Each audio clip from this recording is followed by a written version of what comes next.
রাসেল ভাইপারের কামড়ে আমরা যে অ্যান্টিডোট ব্যবহার করে থাকি সেই অ্যান্টিডোটের নাম অ্যান্টিভেনম। এই অ্যান্টিভেনম বাংলাদেশে শুধুমাত্র একটি ফার্মাসিউটিক্যালস কোম্পানি মার্কেটিং করে থাকে। এর মূল্য ১,০০০ টাকা, 10টি ভায়েলের মূল্য 10,০০০ টাকা। সরকারি হাসপাতালে এটা সম্পূর্ণ ফ্রি। ছোট বড় সবার জন্যই 10টি ভায়েল কিনতে হবে।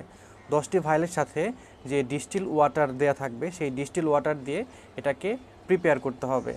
টোটাল 100 মিলি অ্যান্টিভেনম হবে। এই 100 মিলি অ্যান্টিভেনমকে এগেইন 100 মিলি আইভি স্যালাইনের সাথে মিক্স করতে হবে। দেন টোটাল 1 আওয়ার টাইম নিয়ে খুব স্লোলি পেশেন্টের শরীরে এটা ইনফিউজ করতে হবে। এই অ্যান্টিভেনম কে দিতে পারবে? শুধুমাত্র রেজিস্টার্ড ডক্টর এবং রেজিস্টার্ড নার্স খুব সতর্কতার সাথে এই অ্যান্টিভেনম দিতে পারবে। কেননা কোনো পেশেন্টকে যদি বিষাক্ত সাপে না কাটে তারপরেও যদি তাকে অ্যান্টিভেনম দেওয়া হয় তাহলে পেশেন্টের মৃত্যু ঝুঁকি আছে। খুব সতর্কতার সাথে একজন অভিজ্ঞ চিকিৎসক এবং নার্স এই চিকিৎসা করে থাকবেন। আপনারা কখনোই এটা বাসায় বা ফার্মেসিতে ট্রাই করবেন না। Thank you.